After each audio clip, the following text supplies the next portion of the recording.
Allah Subhanahu wa taala. Pagi ini kita masih diberikan nikmat iman, nikmat Islam, nikmat kesehatan dan kesempatan, sehingga kita sama-sama dapat melaksanakan kewajiban kita melaksanakan sholat subuh secara berjamaah. Semoga seluruh rangkaian ibadah kita diterima oleh Allah Subhanahu wa taala. Selawat serta salam kita sampaikan kepada junjungan kita dan besar Nabi besar Muhammad sallallahu alaihi wasallam. Semoga kita mendapat syafaatnya di yaumil qiyamah. Amin ya rabbal alamin. Bapak Ibu jamaah yang dirahmati Allah Subhanahu wa taala, insyaallah yang akan mengisi kajian subuh pada pagi ini yaitu kita Al-Mukarram Al-Ustaz Tito Mahfudin MA. Alhamdulillah beliau sudah ada di tengah-tengah kita. Kita doakan semoga beliau diberikan kesehatan, panjang umur dan diberikan berkah dalam hidupnya agar bisa memberikan ilmu yang bermanfaat untuk kita semua. Bapak Ibu jamaah yang dirahmati Allah Subhanahu wa taala,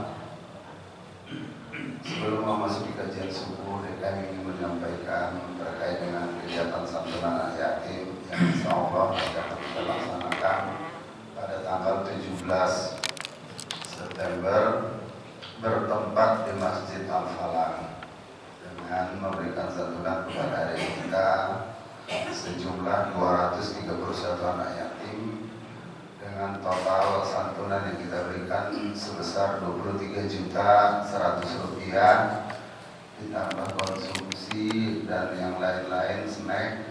Jadi setiap bulan itu PKM yang ada di lingkungan Kelurahan Kayuring Jaya mengeluarkan untuk adik-adik kita sebesar Rp35.515.000. Dan sejak saya diangkat menjadi ketua DMI, ketua DMI Dewan Masjid Indonesia se-Kelurahan Kayuring Jaya yang menaungi 33 masjid yang ada di lingkungan Kelurahan Kayuring Jaya ditambah dengan musola. Saya bertekad untuk seluruh masjid yang ada di lingkungan Kelurahan Kayuring Jaya untuk bersatu melaksanakan kegiatan-kegiatan yang ada di lingkungan masjid agar tidak terkesan sendiri-sendiri. Dulu santunan ini dilakukan masing-masing DKM, tapi ini sekarang gabungan sehingga para pejabat yang ada di lingkungan Kota Bekasi seperti Wali Kota Bekasi alhamdulillah beberapa kali hadir, Bapak Camat dan juga karena besar acaranya, dan juga ini untuk mensiapkan dihadiri oleh beberapa teman-teman dari media.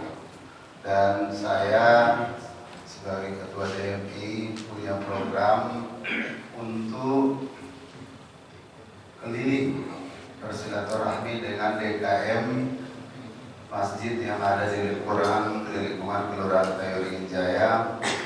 Dan setiap subuh saya keliling. Jadi kalau teman-teman saya tidak ada sholat subuh berjamaah di masjid ini, berarti saya sedang sholat di masjid yang ada di lingkungan Kelurahan Kayuring Jaya secara bergiliran. Kecuali Sabtu pagi saya wajib disini karena kita di sini ada kajian subuh. Baik Bapak Ibu sekalian, mari kita ikuti kajian yang disampaikan oleh guru kita. Kepada beliau silakan. Assalamualaikum warahmatullahi wabarakatuh. Bismillahirrahmanirrahim. Alhamdulillahirabbil alamin. Alladzi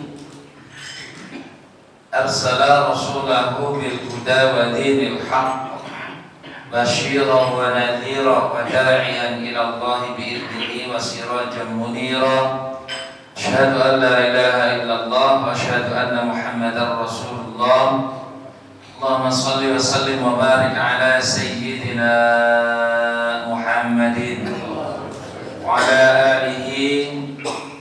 ashabihi wa man tabi'ahum bi ihsanin ila yaumiddin. Qala Allah Ta'ala fil Qur'anil Karim, a'udzu billahi minasy syaithanir rajim. Bismillahirrahmanirrahim. Ya ayyuhalladzina amanu taqullaha wal tanzur nafsum ma qaddamat liqad. Wattaqullaha innallaha khabirum bima ta'malun. Wala takunu kalladzina nasullaha fa ansahum anfusahum ulaika humul fasiqun. La yastawi ashabun nari wa ashabul jannah, ashabul jannati humul faizun. Amma ba'd, ayyuhal hadirun, usikum wa nafsi bitaqwallahi faqad fazal muttaqun. Ma'asyiral muslimin wal muslimat jamaah Masjid Jami Nurul Ihsan Kayuringin, yang sama-sama semoga kita semua tetap dan selalu dirahmati, diberkahi, diselamatkan serta dibahagiakan oleh Allah Subhanahu wa taala dari dunia sampai dengan akhirat.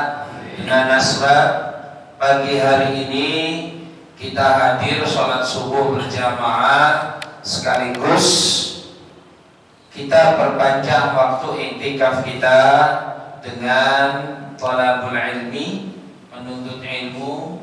Semoga rentetan amal soleh yang mulia ini menjadikan asbab turunnya keberkahan, keselamatan, kebahagiaan serta kemuliaan dari dunia sampai dengan akhirat. Amin ya rabbal alamin. Salawat serta salam Allahumma salli wa sallim wa barik ala Sayyidina Muhammadin. Semoga tetap tercurah dan terlimpah kepada baginda Nabi kita Nabi Muhammadin sallallahu alaihi wasallam serta keluarganya, para sahabatnya, dan juga kepada seluruh umatnya yang istiqamah dengan ajaran-ajarannya. Semoga insya Allah kita semua termasuk ada di dalamnya. Amin ya rabbal alamin. Jamaah rahimakumullah, mengawali taklim kita ini, marilah kita bersama-sama untuk selalu bermunajat kepada Allah Subhanahu wa taala agar diberikan kemudahan-kemudahan untuk istiqomah dalam menjalankan agama.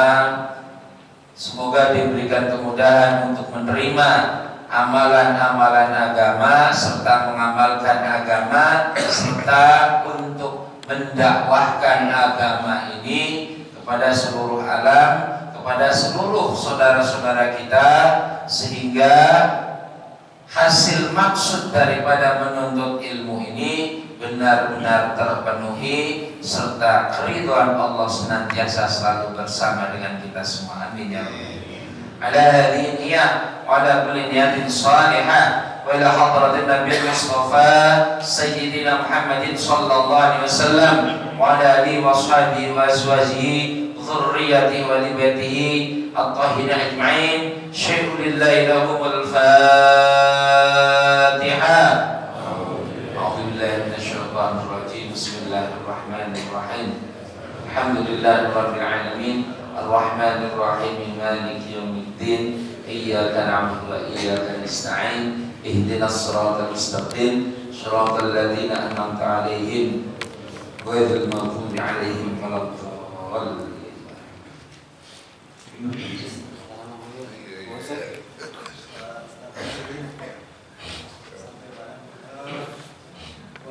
Akibat orang yang rusak dulunya, mana yang rusak pada wudhu atau nanti halaman itu. Silang 7, dari sini ke halaman 11. Ini khusus sholat. Iya. Terakhir nipas. Iya. Hah? Terakhir nipas. Oh iya, halaman. Ini sholat halaman 13.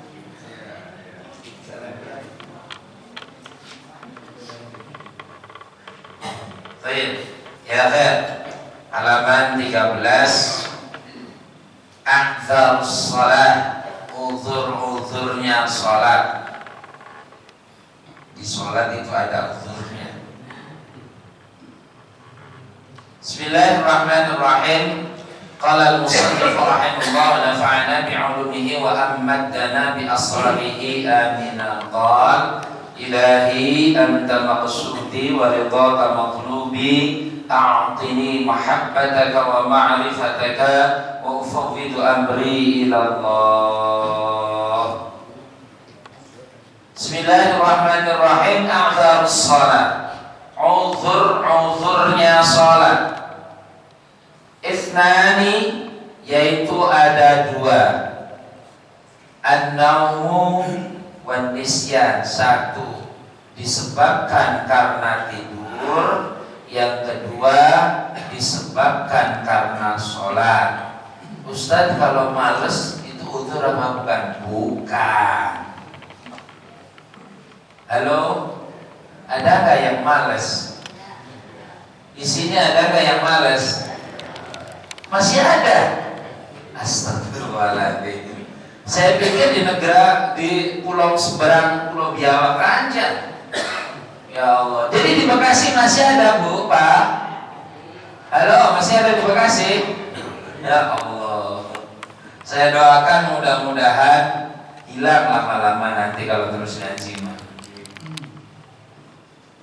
Jadi uzurnya sholat itu disebabkan karena tidur. Tidurnya bagaimana maksudnya? Tidur di sini ada etikanya.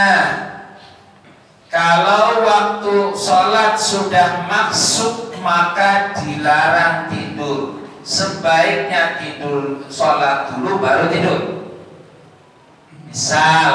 Misalnya asar atau zuhur, udah masuk waktu zuhur, udah azan, sudah terdengar, saking ngantuknya tidur dulu, bablas sampai maghrib. Ini bukan ibu-ibu bapak sini, enggak, ini contoh doang, Pak. Ya, nah itu tidak boleh. Bagaimana hukumnya? Tetap terkena dosa, walaupun dia asbabnya tidur. Ya, asbab tidur kalau belum masuk waktu sholat. Kalau tinggal 10 menit, kalau tinggal 5 menit, ya minum kopi dulu kek, jalan-jalan dulu ke Pekayon, muter-muter. Begitu masuk sholat terus tidur, boleh. Jadi terkadang ini kelihatannya sepele ya, kelihatannya sepele, tapi jangan dikira meninggalkan sholat itu termasuk dosa. Dosa besar apa kecil? Besar. Dosa besar, jangan sepelein. Karenanya, kenapa di dalam fikih itu diatur dan diterangkan supaya orang yang beriman itu tidurnya teratur. Jangan dengan alasan tidur, aduh iya tidur saya bablas. Misal tidur dari jam 2 bangun sampai jam 2 siang. Ya gak apa-apa kalau memang begitu, tapi sudah kebangetan namanya. Ya. Jadi jangan sampai ya titip amanah kepada istri, kepada anak, tolong bangunin kalau waktu sholat, begitu.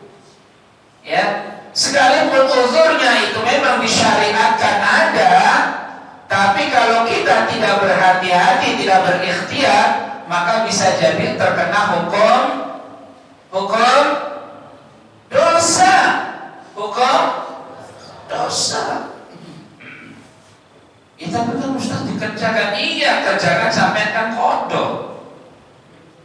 Ya, kodok. Jadi karenanya sebagai orang yang beriman, maka tetap untuk selalu berhati-hati. Kemudian yang kedua disebabkan karena lupa. Lupa ini ada yang lupa memang fitrahnya lupa manusia yang disebut dengan nisyan, ada yang memang lupanya hobi. Halo, hobi. Ada nggak yang lupanya hobi? Aduh, mau bayar utang lupa. Tapi bukan bapak-bapak di sini, bukan. Ya, Bukan, di sini nggak ada, di sini soalnya. Nah itu nggak boleh. Apalagi yang dalam bentuk ibadah mahdoh, ibadah wajib. Wajib nggak kira-kira? Sholat wajib nggak? Menuntut ilmu wajib nggak? Wajib, jangan dikira. Ibadah kita bisa bagus, amal kita bisa bagus dengan asbab menuntut ilmu. Kita beramal nggak ada ilmunya, batuk baru amal ini nggak akan diterima amalnya. Makanya terus penting terus ngaji, fungsinya untuk memperbaiki amalan-amalan yang sudah kita lakukan dalam kehidupan ini. Bisa saja atau bisa jadi ada yang belum memiliki keilmuannya.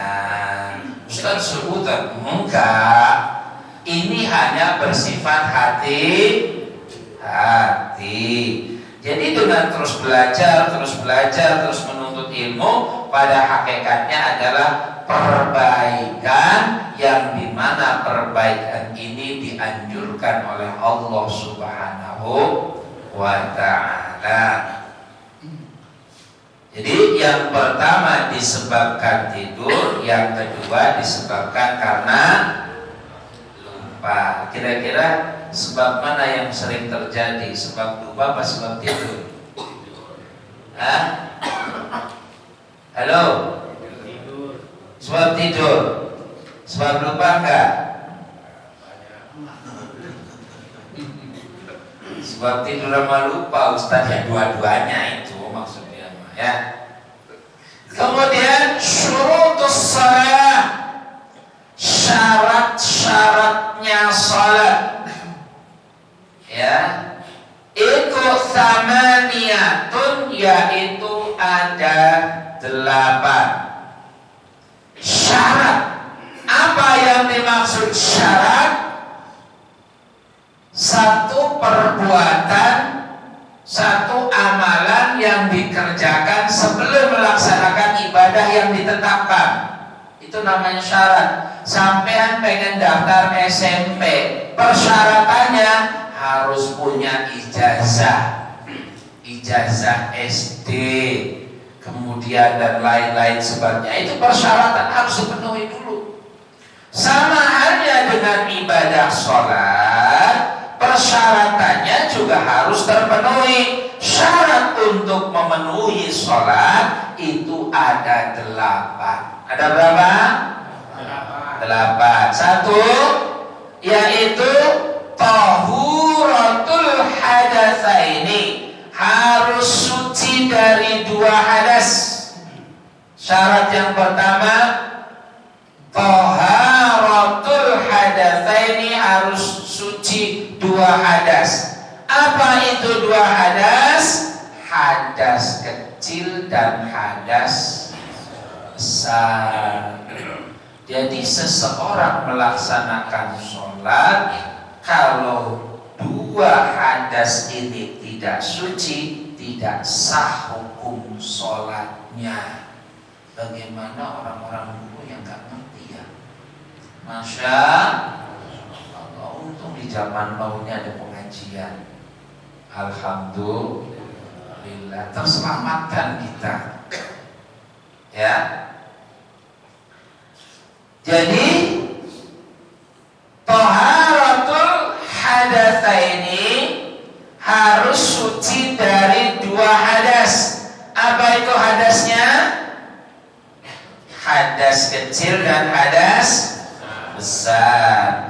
Wa taharatu anin najasati, dan juga harus suci dari berbagai macam najis. Ya, najasati bentuknya jamak, najis. Ya, ada najis hukmiyah, ada najis ainiyah. Najis hukmiyah itu najis sebangsa hukum, barangnya tidak ada. Contoh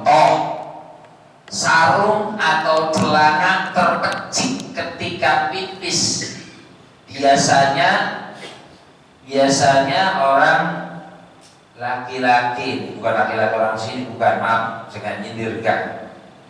Ini kalau pipis ini berdiri biasanya, dulu tapi bukan sekarang, bukan dulu ini mah. Karena pakai celana berdiri. Kemudian kalau berdiri itu kira-kira kelihatan nggak percikan itu? Halo? Iya nggak kelihatan, tapi biasanya pasti akan ada percikannya. Makanya dianjurkan untuk jongkok. Kalau sama berdirinya kata kuda yang ada di sebelahnya, lah lo tau berdiri juga tau nama gua mah kagak sekolah. Astagfirullahaladzim. Astagfirullahaladzim. Jadi untuk membedakan antara manusia dengan akhlak yang mulia yaitu sifat manusia, maka tolong jangan berdiri. Yang kedua, dengan berdiri ini najisnya tidak tuntas. Apa? Tuntas gak? Tuntas gak? Gak bakalan tuntas. Begitu berdiri dia akan keluar lagi sedikit. Walaupun sudah dibersihkan, tetap dihukumina najis. Makanya fungsinya untuk jongkok pada hakikatnya untuk menyelamatkan kita dari tetesan najis yang terakhir tadi. Ya, kan nanti Pak Ustadz Amri yang nyontoin kalau jongkok nanti. Ya, mana Pak Ustadz Amrinya? Jangan ngumpet dong di sini. Gimana sih? Jadi ya kakinya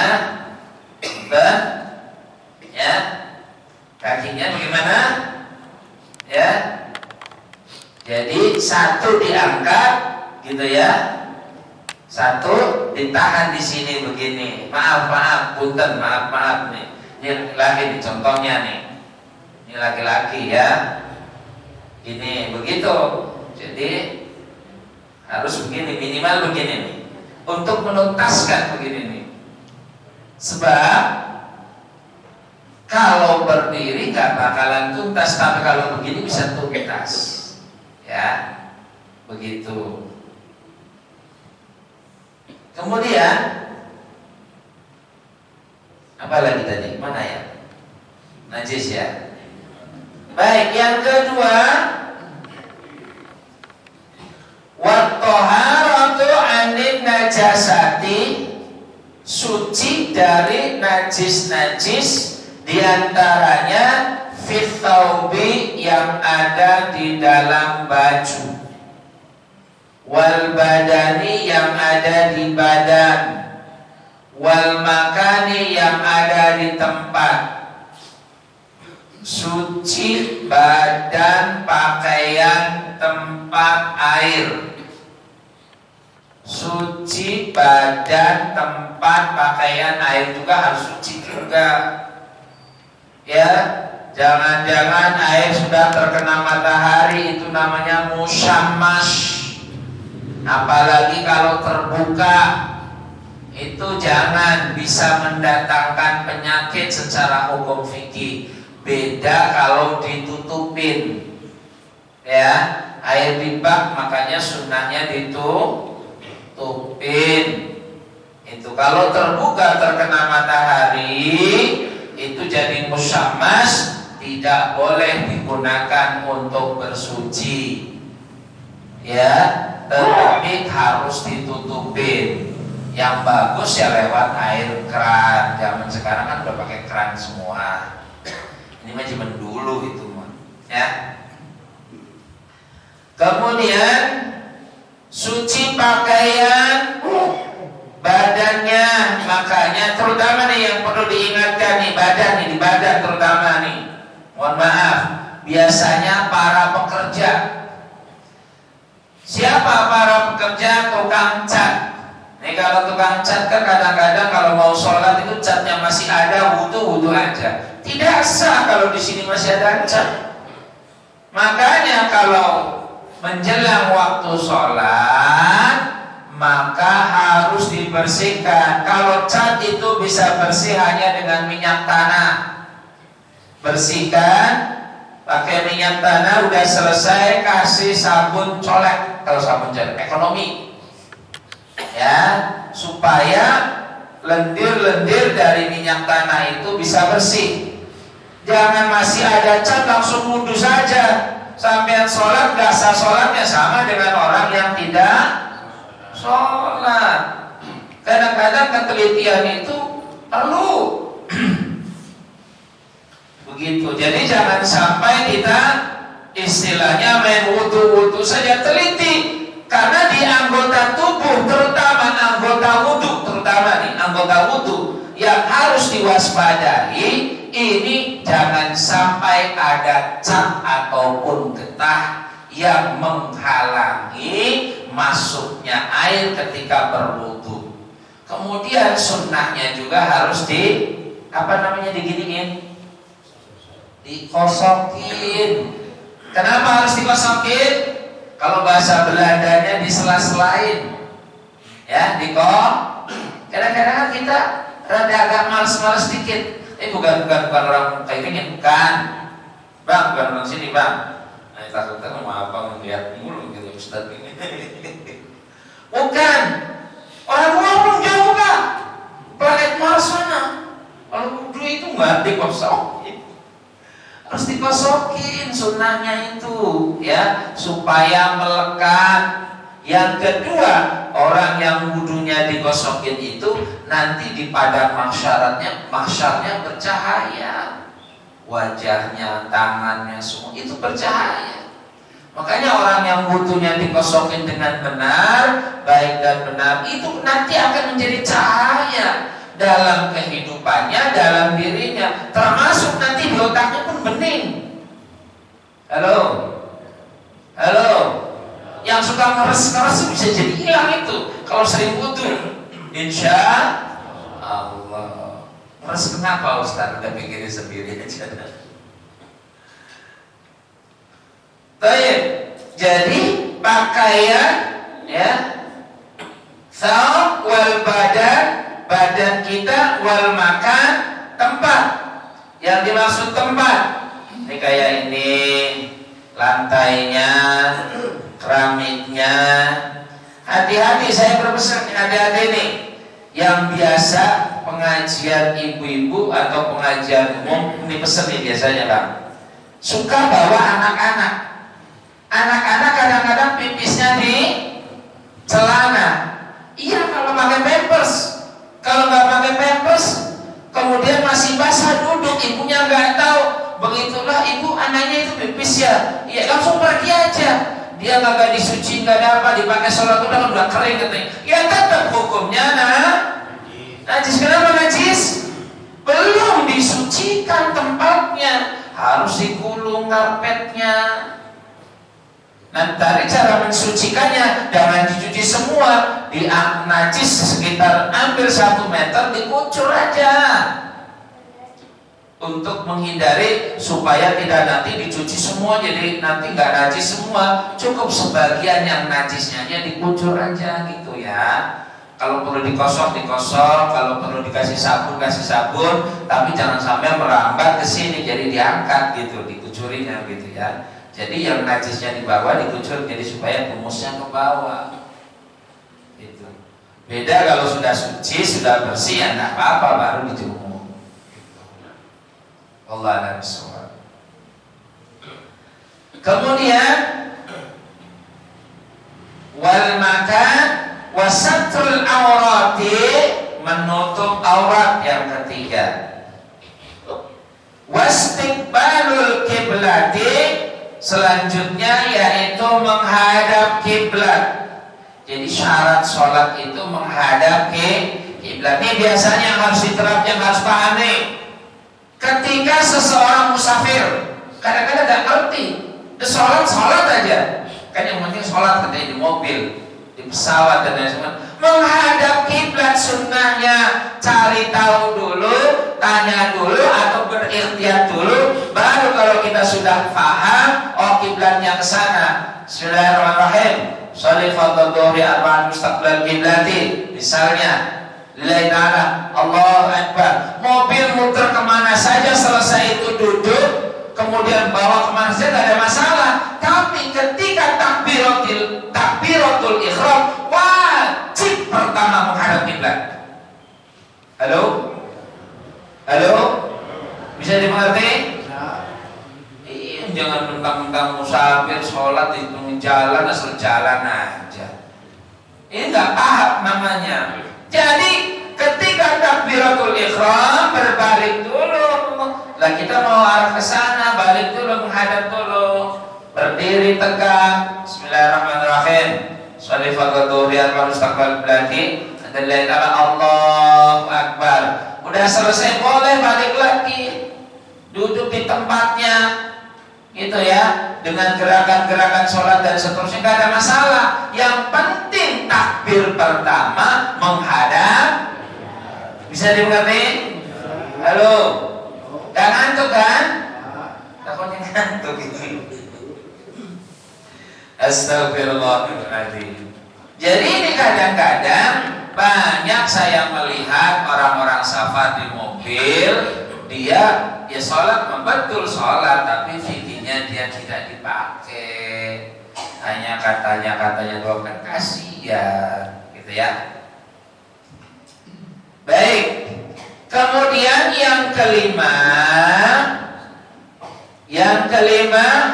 ketika kita menjalankan sholat, utamakan harus masuk sholat. Jangan kurang 2 menit kita udah sholat aja dan ntar juga masuk. Kan belum baru rakaat kedua terus langsung dan udah masuk juga. Salah, nggak bisa.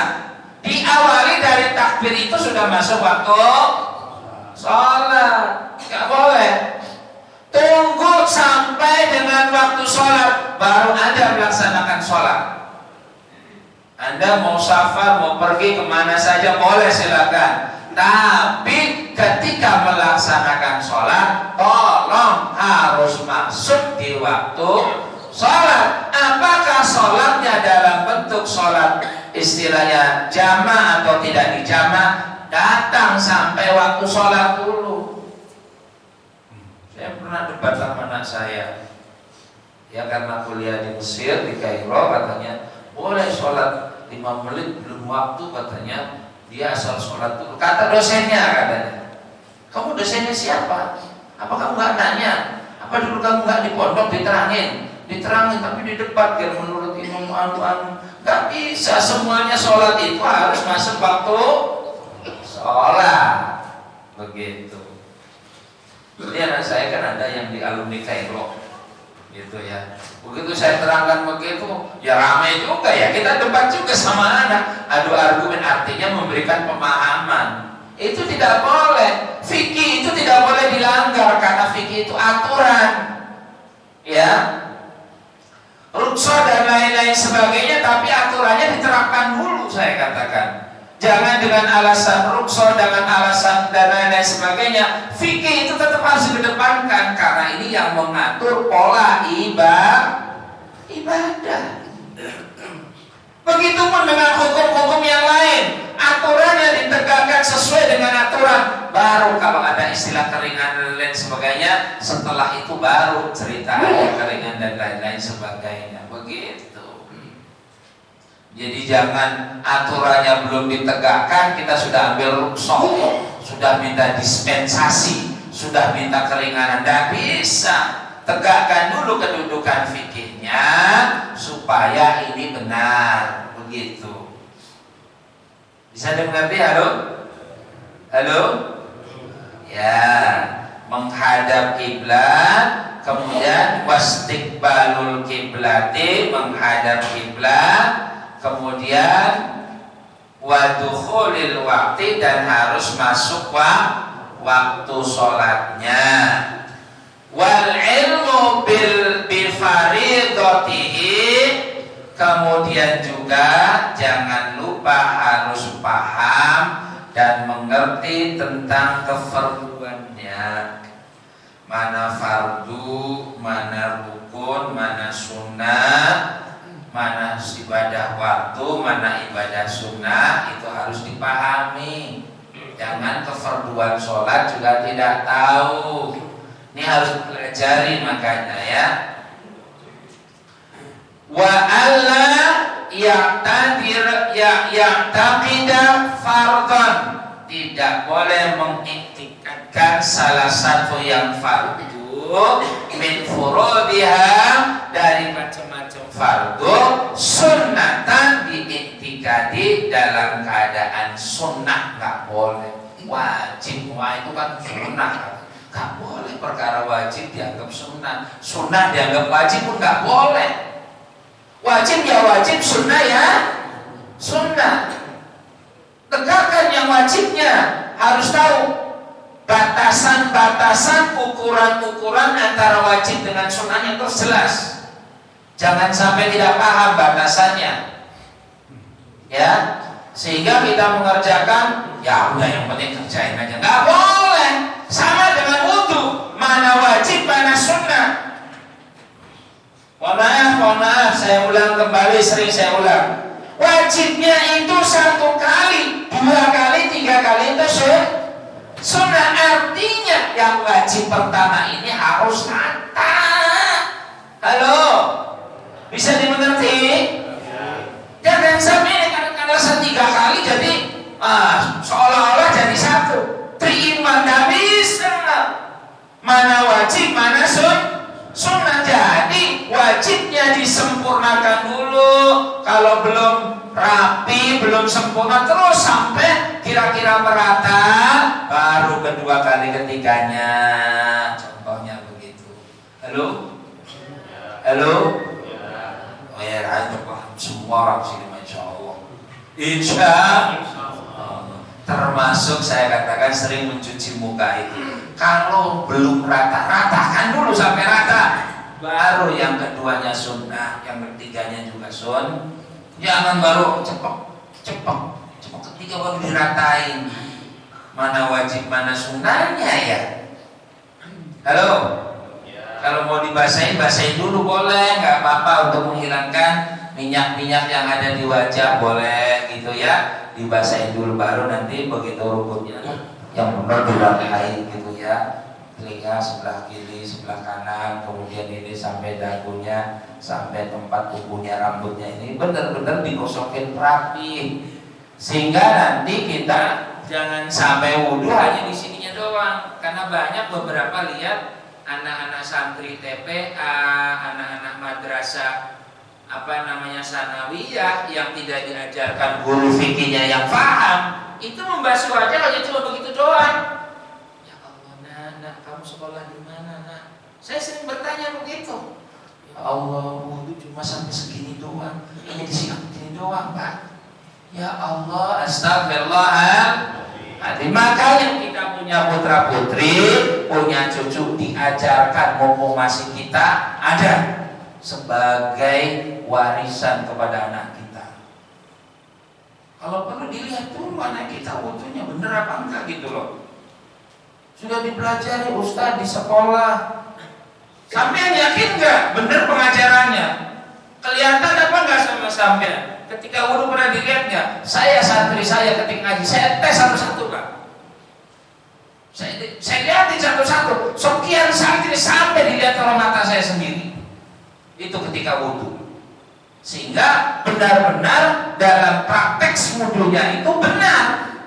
Bukan hanya sekedar mendengarkan saja. Kadang-kadang mendengarkan kan anak kan nggak, kurang teliti gitu. Nih kamu nih nggak teliti ini harus tempel ini, harus rata nih. Itu begitu. Cuma kalau mau bawa takut saya. Ya Pak ya. Tapi nanti yang penting di rumah nanti yang teliti aja ya Pak ya. Ya Bu.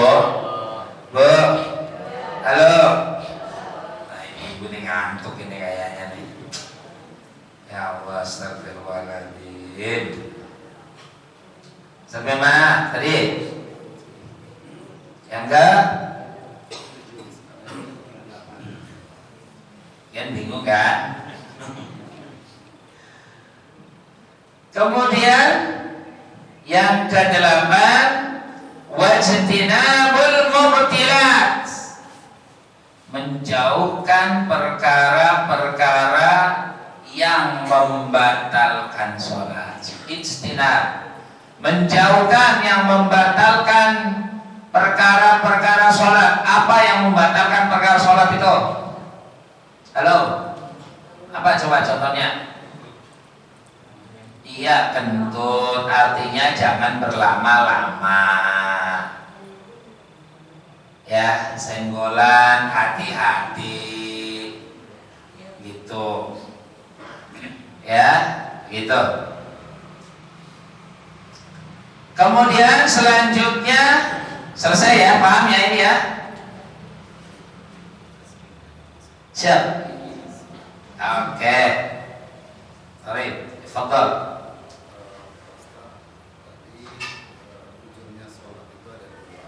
Baik.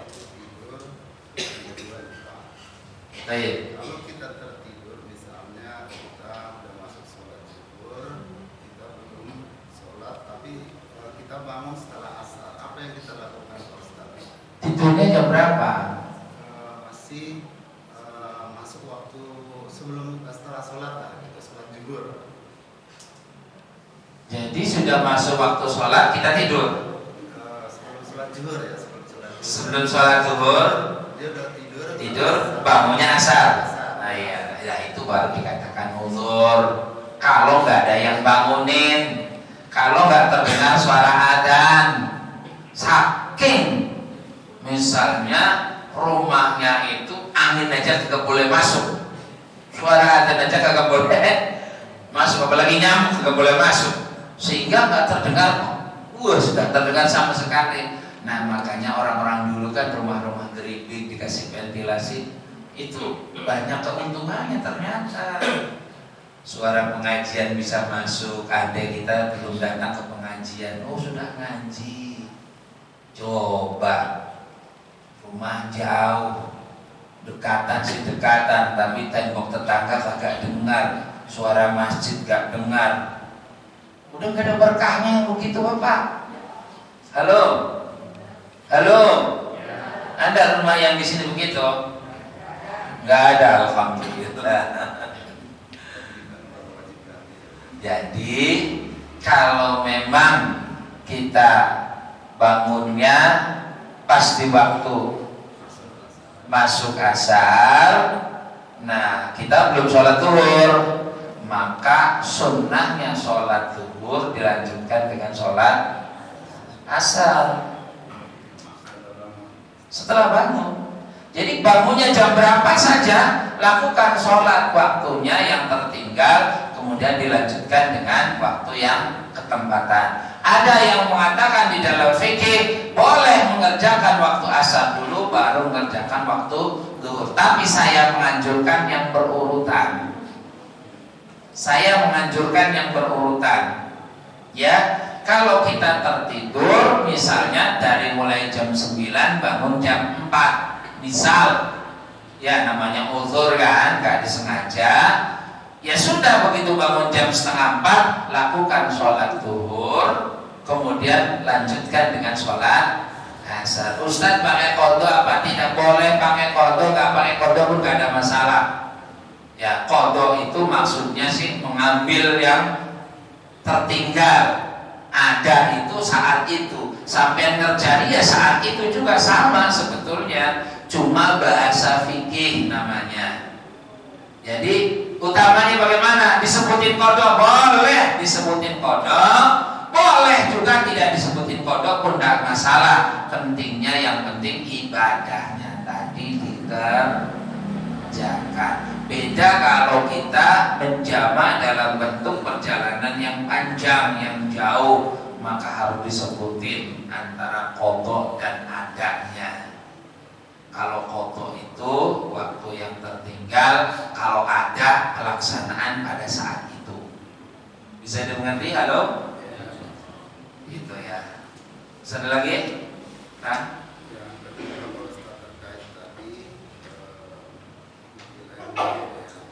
Ya, wajibnya itu 1 kali. Iya. Yang kedua dan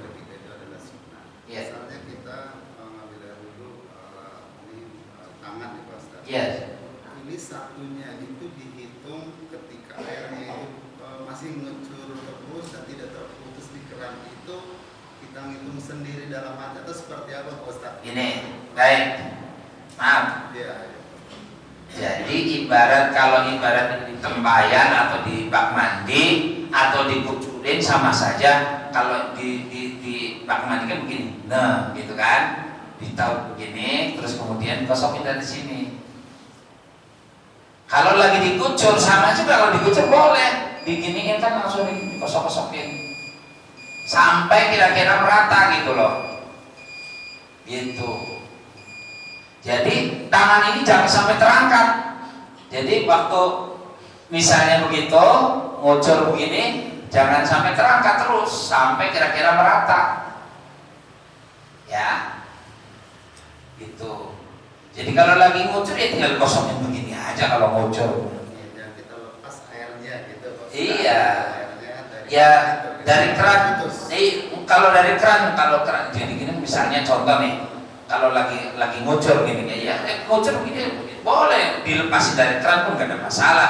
Kalau jaraknya misalnya kadang-kadang waktunya sempit kan, jaraknya kan kadang sempit dan lain sebagainya. Kalau longgar sambil gini ya nggak apa-apa, boleh-boleh aja. Cuma tetap afdol utamanya ketika mengambil itu misalnya begini, ini jangan lepas nih sampai dengan merata. Gitu loh. Gitu ya. Lah iya kayak di Arab itu kan kecil, makanya kan sunnahnya begitu ngucur di sini nih dikosokinya yang rata terus, bukan perlu banyaknya. Kita di sini biasa ngocornya ini udah kenceng banget, di sana udah netes. Makanya diajarkan bagaimana air satu gelas aqua kecil itu untuk bisa satu berwudu. Nah itu kudu bisa itu. Halo. Halo, ntar nanti Bang Andri yang nyentuhin. Jadi satu gelas air yang 320 itu bisa dipakai untuk wudhu.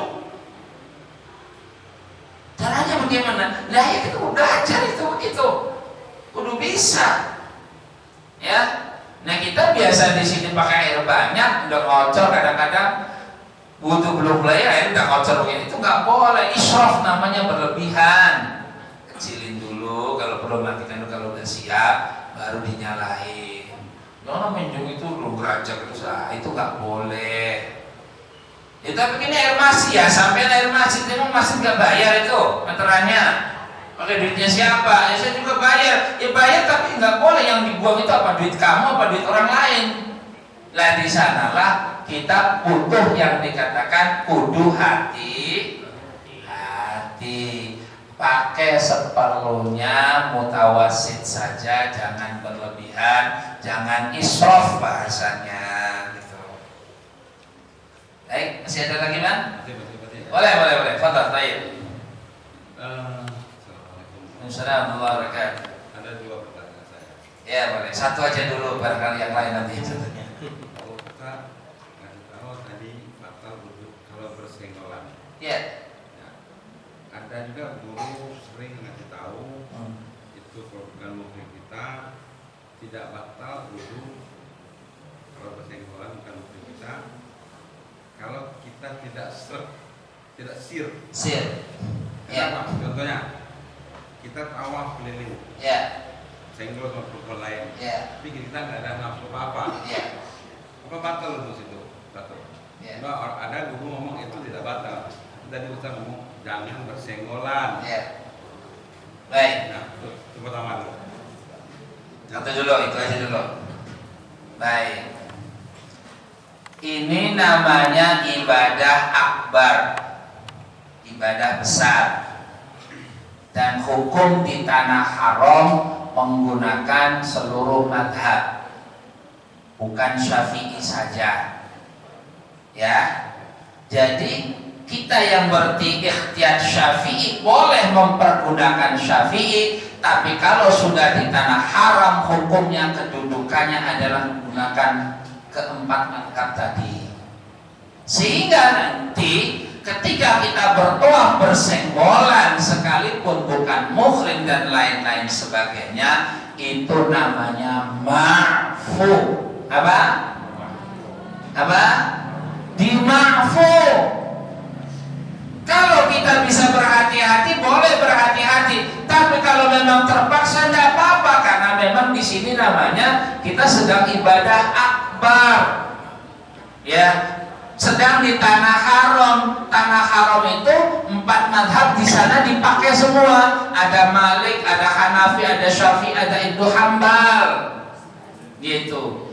Tapi ikhtiar masing-masing itu tetap tidak berseberangan dan tidak merusak ibadah masing-masing. Bisa dimengerti Bapak? Wallahu a'lam bishawab. Begitu. Yang keduanya sih. Yang keduanya begini. Tadi di awal Pak Ustadz bilang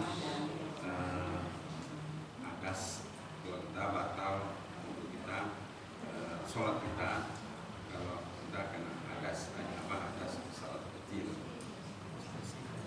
Pembersihannya Pak Ustadz tadi bilang bisa pakai sabun colek. Ya, keingat saya dulu. Seandainya kita dijilat anjing di sini.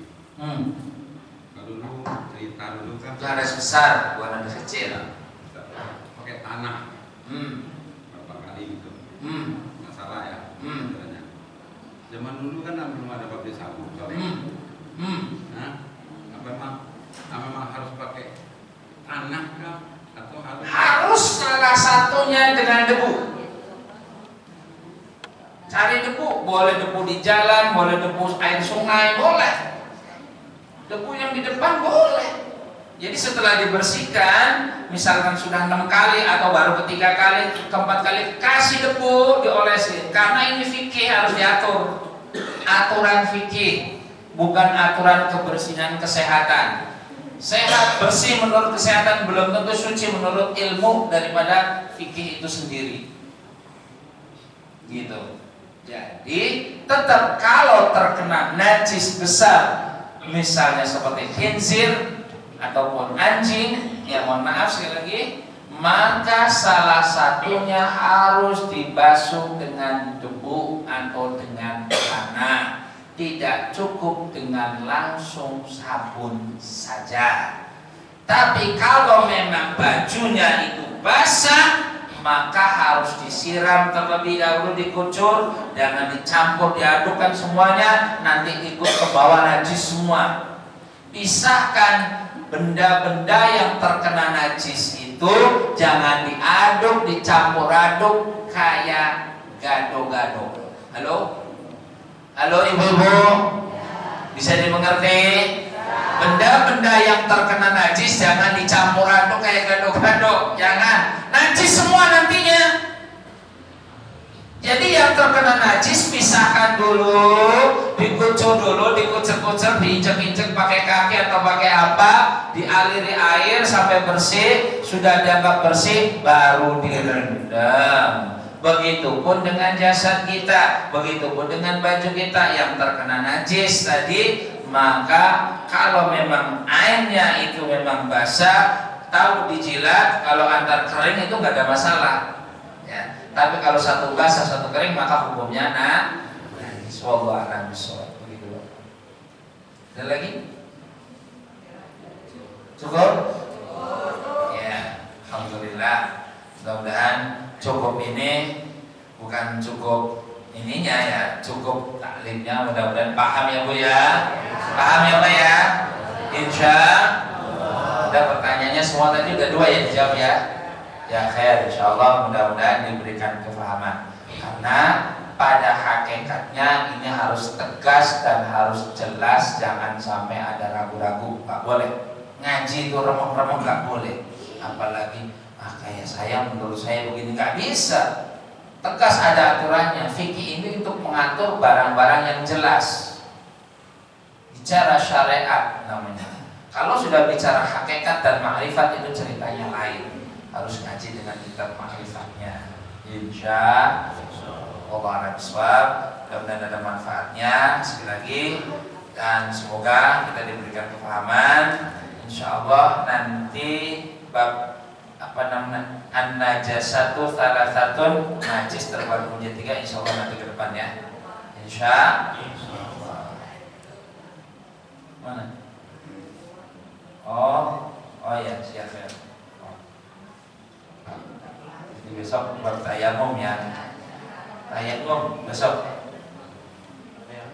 Ya, furudut tayamum.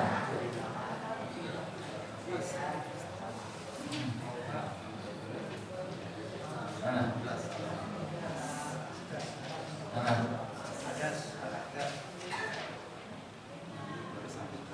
Oh 8. Oh hadas. Ya khair. Udah kasih tanda. Ya sini kalau ada Bang Amri, yang mau terus itu ngomongnya. Pak Ketua mau kalau standby, alhamdulillah. Baik, terima kasih. Mudah-mudahan Allah berikan kepahaman. Semoga Allah berikan ilmu nafi. Semoga diberikan kemudahan untuk bisa istiqomah dan mengamalkannya serta mendakwahkannya, sehingga termasuk kita ini orang-orang menghidupkan agama. Insya Allah. Kenapa sih saya selalu ngomong menghidupkan agama? Salah satu doa pengen mustajabah itu satu, apa? Hidupkan agama. Mana dasarnya? Intang surullaha yansurukum. Jika kamu menolong agama Allah, jika kamu menghidupkan agama Allah, Allah pasti akan tolong kamu. Dan insya Allah Allah pasti tolong kamu. Jadi kita niatnya menghidupkan agama, misalnya dengan menghidupkan santunan, dengan memberikan sedekah, dengan memberikan infak. Kita niat menghidupkan agama. Selesai itu sunnah kita berdoa, karena hukumnya doanya mustajab. Semoga ini menjadi salah satu pelajaran yang harus kita camkan dan kita bisa amalkan, sehingga kita benar-benar manfaat, maslahat, bahkan Allah berikan kemuliaan dunia maupun kemuliaan akhirat. Amin ya rabbal alamin. Allahumma shalli wa sallim ala hayyina syafiina wa habibina wa maulana Muhammadin sallallahu alaihi wa ta'ala min kulli sadatina rasulillah ajma'in.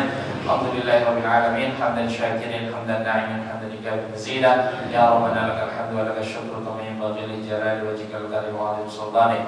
Allahumma shalli sayyidina Muhammad wa ala Muhammad sallallahu tunjina biha min jami'il ahwali wal afat wa taqdilana biha ya Allah jami'al hajat wa tutahhiruna biha ya Allah min jami'is sayyi'at wa tarfa'na biha indaka a'la darajat wa tuballighuna biha sallallahu min jami'il khairati fil hayati wa ba'dal mamat.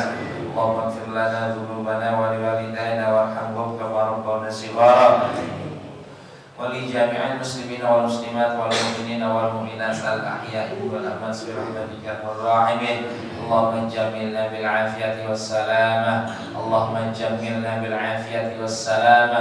اللهم جملنا بالعافية والسلامة وحققنا بالتقوى والاستقامة وأعذنا من موجبات الندامة في الحال والمال إنك سميع الدعاء. ربنا آتنا في الدنيا حسنة وفي الآخرة حسنة وقنا عذاب النار.